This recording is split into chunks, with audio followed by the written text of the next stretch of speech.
The day started like any other in our quiet suburban neighborhood, with the sun lazily drifting through my window and the distant sound of lawnmowers humming their monotonous tune. I, Roger, a 10-year-old with an appetite for adventure and a bit too much curiosity for my own good, was about to have my world turned upside down. It was a Saturday, and my older cousin, Mike, was visiting. Mike was the cool kind of older kid, always knowing about the latest games and gadgets. He had a mischievous grin when he handed me a wrapped package, saying, "I brought you something, Roger. But be warned, it's not for the faint of heart." Tearing through the paper, I unveiled the game Five Nights at Freddy's. I felt a shiver run down my spine, not entirely from excitement. I'd heard about this game from friends at school, whispers of haunted animatronics and sleepless nights. I remember mumbling a thank you, my gaze locked on the ominous cover of the game box, where Freddy Fazbear's unnerving smile seemed to follow me. That night, after insisting to my parents that I was old enough to handle it, I booted up the game. The glow of the screen lit up my darkened room, casting long, twisted shadows that seemed to dance with each flicker. The game was everything I had heard and more. The eerie atmosphere, the suspense of watching the security cameras, and the heart-stopping terror when an animatronic would suddenly appear. Hours must have passed in what felt like mere minutes. I was so engrossed in the game that I didn't notice the world around me had slipped into a deep, silent night. It was only when my eyes began to sting from the screen's glare that I realized how late it was. Reluctantly, I shut down the game and crawled into bed, unaware that the true horror was about to begin. As sleep enveloped me, my dreams twisted into a dark reflection of reality. I found myself in the game, trapped in a decrepit pizzeria. The once cartoonish animatronics were now grotesquely real, their metal limbs creaking as they moved. I could hear the whirring of their gears and the soft, eerie hum of their mechanical voices singing disjointed tunes. The terror was paralyzing, each moment stretched into an eternity of fear. I woke up drenched in sweat, my heart pounding against my chest like a frantic drum. The room was silent, yet I couldn't shake the feeling that something was lurking in the shadows, watching me with unseen eyes. The line between the game and reality blurred, leaving me in a state of unease that lingered long after the nightmare had ended.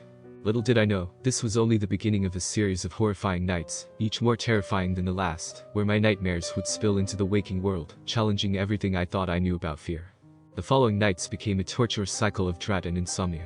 Each evening, as the sky darkened and the world outside my window fell silent, a sense of foreboding settled over me. I tried to resist sleep, but the exhaustion from the previous sleepless nights weighed heavily on my eyelids, dragging me into the abyss of nightmares. In these dreams, I was always back in the pizzeria, the settings shifting and warping in ways that defied logic. The animatronics hunted me relentlessly, their once mechanical movements now unnervingly fluid. Each night brought a new horror, Freddy's sinister laugh echoing through empty corridors, Chica's eyes glowing in the darkness, Bonnie's shadow looming over me. The worst was Foxy, always appearing when I least expected it, his metallic jaws snapping shut inches from my face. The nightmares started to seep into my waking world. Strange occurrences became my nightly companions. I would hear faint whispers in the dead of night, though no one was there. The lights in my room flickered sporadically, casting ominous shadows that seemed to slither along the walls. Once, I even woke to find my bedroom door ajar, despite remembering clearly that I had closed it. My days were a blur of fatigue and anxiety. At school, I struggled to focus, my thoughts constantly drifting back to the nightmarish pizzeria. I became withdrawn, my friends' attempts at conversation bouncing off me like echoes in an empty room. My parents started to worry, asking if everything was alright, but how could I explain that a video game was haunting my dreams and reality? Driven by a desperate need for answers, I became obsessed with the game. I spent hours playing, dissecting every detail, convinced that it held the key to ending my nightmares. I scoured online forums and fan theories, looking for anyone who might have experienced something similar. But the more I played, the more the line between the game and reality blurred. One particular night stands out in my memory. I was playing the game, the familiar sense of dread knotting my stomach, when I heard a noise from downstairs. It was a soft, almost imperceptible creak, like a floorboard settling under unseen weight. I paused the game, listening intently. There it was again, a slow, rhythmic creaking, getting progressively louder, closer. My heart raced, and I felt an icy grip of fear. It was as if the game was coming alive around me, the animatronic stepping out of the screen into my house.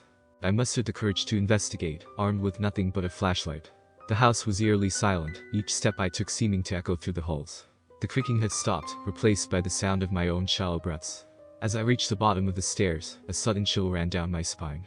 For a fleeting moment, I thought I saw a pair of glowing eyes in the darkness before they vanished.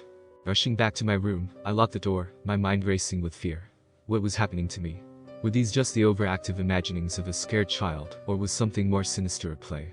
As I lay in bed, staring into the darkness, I realized that my nightmares were no longer confined to sleep. They had begun to stalk the corners of my reality, blurring the lines between the two, and leaving me trapped in a waking nightmare from which there seemed to be no escape. The nightmares grew more intense and vivid with each passing night, spiraling into a haunting labyrinth from which escape seemed impossible. The once familiar walls of the pizzeria in my dreams morphed into an endless maze of corridors and hidden rooms, each turn bringing me face to face with new horrors. In these dreams, the animatronics took on a more menacing presence.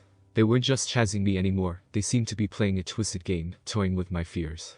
Freddy would appear around corners, his once cartoonish face now a grotesque mask of terror, his eyes empty sockets that seemed to peer into my soul. Chica's once cheerful demeanor was replaced by a sinister, mocking laughter that echoed through the halls, her beak clacking in anticipation of my dread. The most harrowing encounters were with Foxy. He didn't just chase me, he hunted me. I could hear the sound of his hook scraping against the walls, a constant reminder of the danger lurking just out of sight.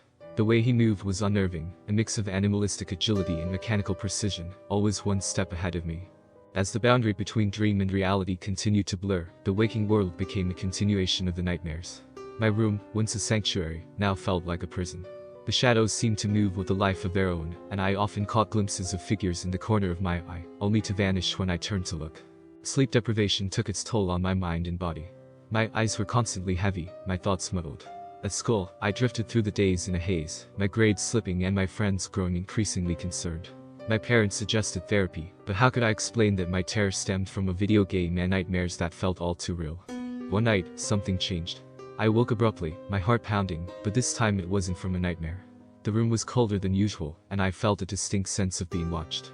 Hesitantly, I turned to the window and saw a pair of glowing eyes staring back at me. It was more than just a fleeting glimpse this time. They were clear, unblinking, and filled with a malevolent intelligence. Frozen in fear, I watched as the eyes slowly faded, leaving me in the oppressive darkness of my room. The line between my nightmares and reality was no longer just blurred, it had been erased. The horrors of the pizzeria had found a way into my world, or I had become part of theirs. As the nights progressed, the experiences grew more physical and tangible. Objects in my room would be moved or knocked over.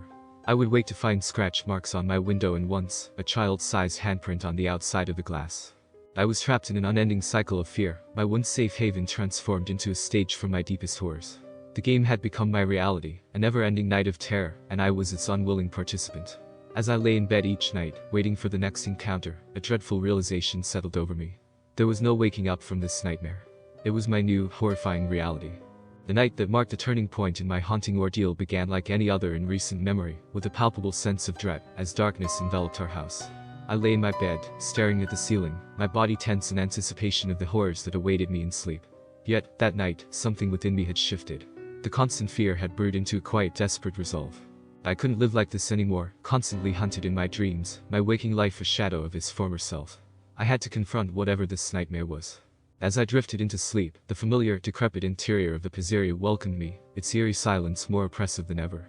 The animatronics were there, lurking in the shadows, their presence more menacing. I could feel Freddy's eyes on me, Chica's mocking laughter, Bunny's looming shadow, and Foxy's predatory gaze. But this time, I didn't run. I stood my ground, my heart racing, but my feet planted firmly. The chase began, not with me as the prey, but as a willing participant in this macabre dance. I moved through the pizzeria, my steps echoing the empty halls, each animatronic emerging from the shadows to confront me. Freddy appeared first, his mechanical frame towering over me. But instead of fear, I felt anger. I yelled at him, my voice echoing in the vast, empty space, "I'm not afraid of you anymore." To my surprise, Freddy halted, his eyes flickering with a confusion that seemed almost human. Encouraged, I continued to face each animatronic, my resolve strengthening. Chica's laughter turned into a puzzled whir as I confronted her. Bonnie's imposing figure diminished as I stood up to him. And Foxy, the one I feared the most, hesitated in his charge, his hook pausing mid-air as I faced him head-on.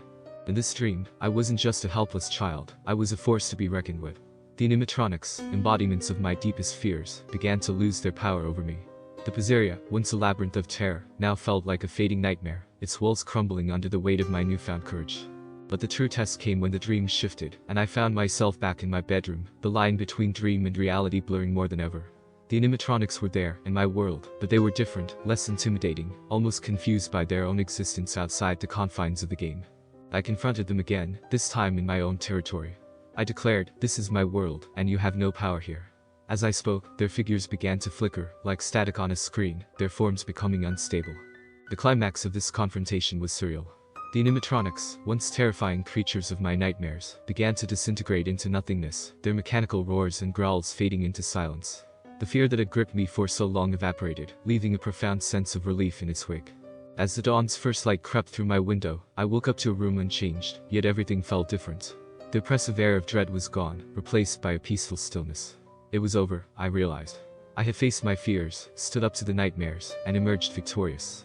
That morning, I looked at the game box sitting on my shelf. It was just a game now, nothing more. The horrors it had brought into my life were gone, defeated by my own will. The experience had changed me, but I was no longer a prisoner of my own fears. I had reclaimed my reality, my safety, my peace. Yet, as I moved on with my life, the shadows of that experience lingered. I knew that the animatronics were gone, but the memory of their haunting presence remained, a reminder of the night I faced my nightmares and won. In the days that followed my night of reckoning, life began to return to a semblance of normalcy. The sun seemed brighter, the air fresher, and the weight of constant fear lifted from my shoulders. Yet, the echoes of my recent ordeal lingered in the corners of my mind, like shadows clinging to the edges of light. School became a refuge of routine and normalcy. My friends noticed the change in me, the return of my old self, and they welcomed me back with open arms. Even my teachers remarked on my renewed focus and improved grades. At home, my parents were relieved to see me sleeping through the night again, my restless tossing and turning a thing of the past. But there were moments, fleeting and infrequent, when the memories of those horrifying nights crept back into my consciousness. A flicker of movement in the corner of my eye, a distant sound resembling a mechanical whir, a shadow that seemed to linger a moment too long. These instances would send a shiver down my spine, reigniting the embers of old fears. I avoided video games for a while, especially anything resembling the horror genre. The game box of Five Nights at Freddy's remained untouched on my shelf, a reminder of the journey I had undertaken into the depths of fear and back. I occasionally considered getting rid of it, but something held me back. It had become a trophy of sorts, a symbol of my triumph over my nightmares. As life continued, the incidents became less frequent and my reactions less intense. The line between reality and the nightmarish world of the animatronics solidified, the latter fading into the realm of bad dreams and past fears. One particular evening, as I lay in bed reflecting on the strange journey I had endured, I realized how much I had grown. The experience, though terrifying, had taught me about the power of facing one's fears, of standing up to the darkness that lurks in the corners of our minds. I had emerged stronger, more resilient, and with a deeper understanding of myself. Months passed, and the horrors of the animatronics became distant memories, almost like a story from another life. The game box collected dust on my shelf, its once menacing imagery now nothing more than cardboard and plastic. But there was one final encounter, a subtle reminder that some echoes of the past linger longer than others. It happened on a night much like any other. As I was getting ready for bed, I caught a glimpse of something in the mirror. For a split second, I saw Freddy's face, superimposed over my reflection. It was there and then gone, so quick I could have dismissed it as a trick of the light or a figment of my imagination. That brief encounter sent a ripple of unease through me, but it was different this time. I wasn't consumed by fear or panic. Instead, there was a recognition, an acknowledgement of the impact that experience had on my life. Freddy's fleeting appearance was a reminder, a ghost of fears faced and overcome. I went to bed that night with a sense of closure. The animatronics, the pizzeria, and the nightmares were part of a chapter in my life that was now closed. The fear they had once instilled in me was gone, replaced by a quiet strength and a resilience I hadn't known I possessed. As I drifted off to sleep, a thought crossed my mind. Perhaps the final glimpse of Freddy wasn't a lingering threat, but a farewell, an acknowledgement from the depths of my own psyche that the fear was truly behind me. The next morning, I woke up to a new day, fresh and unburdened by the shadows of the past.